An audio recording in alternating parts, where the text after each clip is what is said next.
overall, I really enjoyed. I knew that talking was going to make you go, yeah, you're done.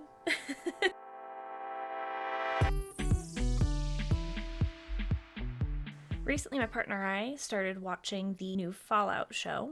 That kind of brought up the topic of the Fallout games and what they're like, and I have never played any of them at all. I've seen them played, I've had friends who have played them, but I have personally never played them until recently. We decided that we would try playing Fallout 76, which is an open world multiplayer game. But our big question, can it be a cozy game? As a reminder, our cozy parameters are as follow. We are looking at character customization / world customization.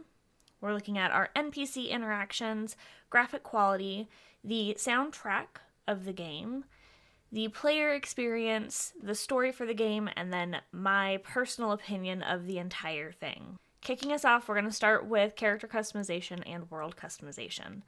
In this game, you can really customize your player character. Pretty detailed. I wasn't expecting it to be as in-depth as it can be. Definitely, if you're not someone who wants to do a lot of character customization, you kind of can pick a base model and just start the game. But you can go through and customize things out, like the facial features, the hair color, things like that. It's not super in-depth, nothing like what The Sims offers you or even what like Baldur's Gate had, but it does have some good amount of customization that you can do. There isn't really world building, but there is base building. You are equipped with something called a camp, which allows you to build up a relatively safe place for you to come back to and rest at while you're out in the wasteland.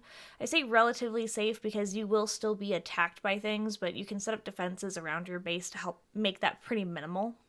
The next thing that we have is our NPC interaction, and being an open world game, there is no permanent death in the sense of like the NPCs. You can definitely have altercations with them and choose different paths than what maybe like another player would choose, but that does mean that eventually everyone does respawn back into the world. Every interaction that you have with the characters kind of shapes your experience with them personally, but it doesn't really affect the overall world.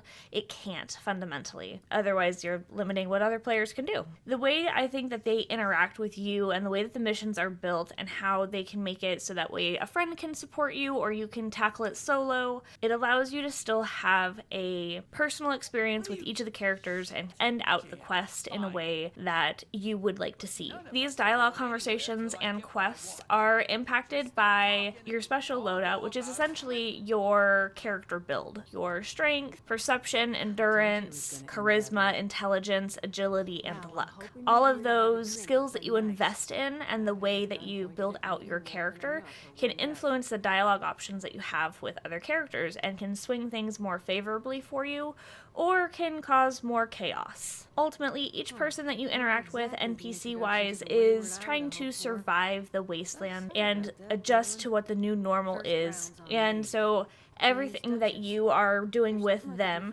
ultimately is to serve a purpose for them, but it also ideally serves a purpose for you. It's mutually beneficial. The graphic quality for Fallout 76 is very fitting for what the game is. It has a more grungy and dirty kind of look and feel to it because you are in a post-apocalyptic world. It's going to be messy. It's going to be less than elegant. It still fits the environment so well, and everything visually is pleasing to interact with. There are minimal visual errors that can happen, especially considering that it is an open world game and that there are other players that are interacting with the world that you're playing in. The graphic quality for it and the balance that it maintains is really rather good.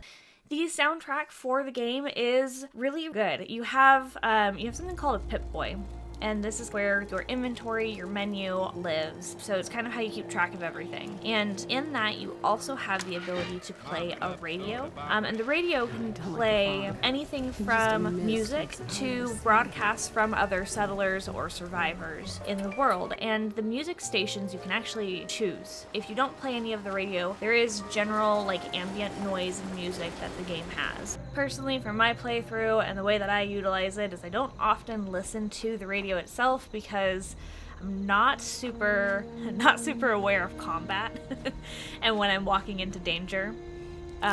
So not listening to the music allows me to listen to the world, which gives me the auditory cue of, hi, an enemy has seen you. You're about to get shot at. Maybe look around. Our next point is the player experience. And when you start the game, there's actually a couple of different options for how you play the game and how you can start out. And my partner and I had a good in-depth conversation that I'll let you guys see here. Selecting Fresh Dweller or Battle Ready Dweller. Yeah. That's interesting. So you were saying that the intent behind this is because you can leave basically more ready to handle other players because this is multiplayer?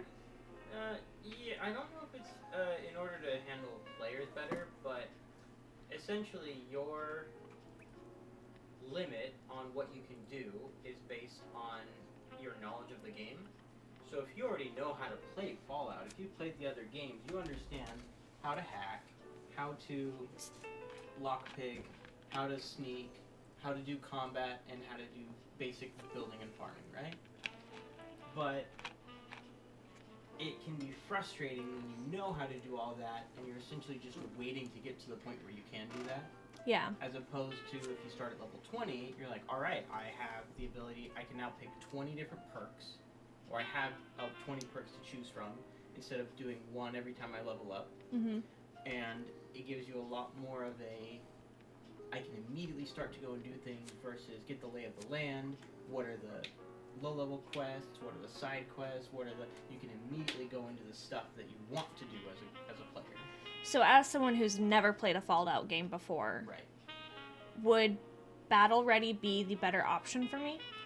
I would say that while you are trying to figure things out, honestly, the level 2 option would be better.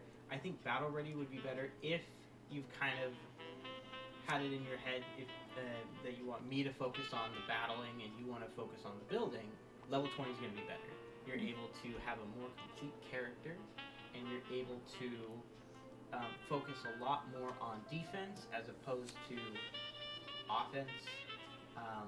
I'm doing the starting at level 2 because I want to experience this game as if I've never played it, because I haven't. Uh-huh. But if you know what you want to do and you're just trying to get to that point to do it, level 20 is going to give you a lot more, because let's say that there's a specific thing you need in order to build structures that we can sleep in, but you have to be level 5 or level 10 to do it. I just got to level 4, and I've been playing for a couple hours. So with knowing the fact that I don't really want to invest a lot of time into combat, and I don't want to spend a lot of time... I'd say let's try the level 20. Start with that?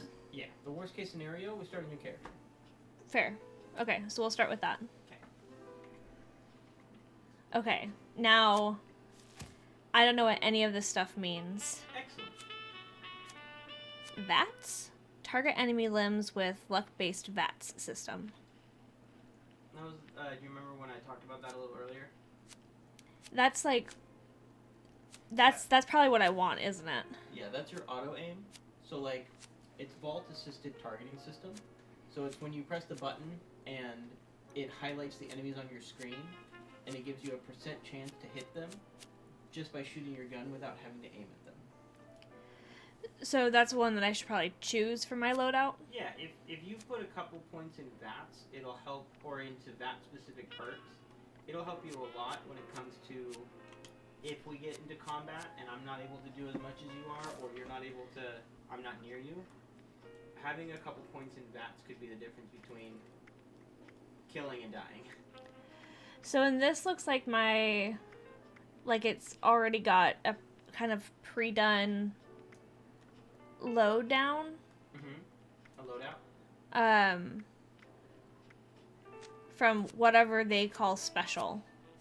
Special, yeah. Special is the D&D base points. Strength, charisma, intelligence, dexterity, but... Yeah. So this one has,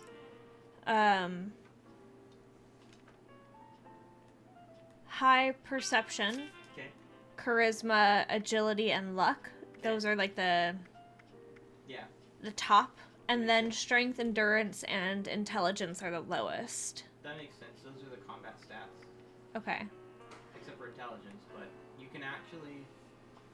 if you have high intelligence, there's a perk. I don't know if it's in this game, but in the old game it's called Nerd Rage, where if you have really high intelligence and low strength, and you're unarmed or you use a melee weapon, you can go berserk and just be a really angry nerd and beat the crap out of people. So we're thinking, though, for the playstyle that I like, VATS. Specialist VATS. Like, the specialist is going to be the one? Yeah. Because it's like the commando, the slugger, gunslinger, shotgunner, and then specialist. So specialist is probably the one I want to go. Yeah, those are all individual perks that you can choose. So we'll go with specialist. Okay. Because can I change that later? I'm not sure if you can respec in this game. Guess we'll find out. But it does seem like having the VATS is going to be the one that's going to be more helpful for me. I'd say so. Okay. Outside of picking your starting level, the other beings in the world, whether those are other people or animals, they actually scale with your level. You are a level 1 player. The enemies are going to start out as level 1. The issue is, for me, with enemies leveling with you as you gain experience is I'm still not good at the game. So I tend to still miss a lot of my shots, even though I have increased my level to a point that would make you assume that I have some kind of grasp on the game. I'm really not good at combat. Leveling your guns and your armor is also a big portion of ensuring survivability in the wasteland and when you're doing combat. I'm also not good at that. Our next point is going to be the story. Within Fallout 76, there is a lot of story and lore.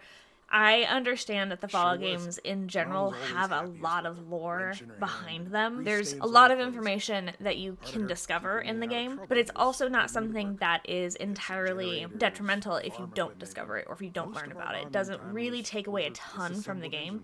Just gives you more insight or backstory or intrigue. You've got a lot of main quests and side quests, and all of those things are going to have a lot of information that you can discover while you're exploring those quest areas. So ultimately, if you are looking to discover all of the secrets about Vault-Tec and the war and what happened, and you meet strange characters and you want to know their backstory and what happened to them, you absolutely can. There's nothing that's preventing you from doing that. My personal opinion on wanting to play Fallout 76, where I overall have really enjoyed playing Fallout 76, I wouldn't seek this game out on my own, and it's definitely not one that I would play by myself. It's one that I really enjoy playing with my partner. It's a great way to spend time with him, just because you get to be free roaming in the world together and doing missions together. It is a lot of fun, but I view it definitely more of a distinct co-op. Part of the reason I wouldn't really play this on my own, I have always had a very hard time with open world games. I have too many options available, and it tends to leave me a bit fatigued in trying to figure out what to do. And when I have so many open quests, like what you have with Fallout 76, where you've got a bunch of main quests, and then you have a bunch of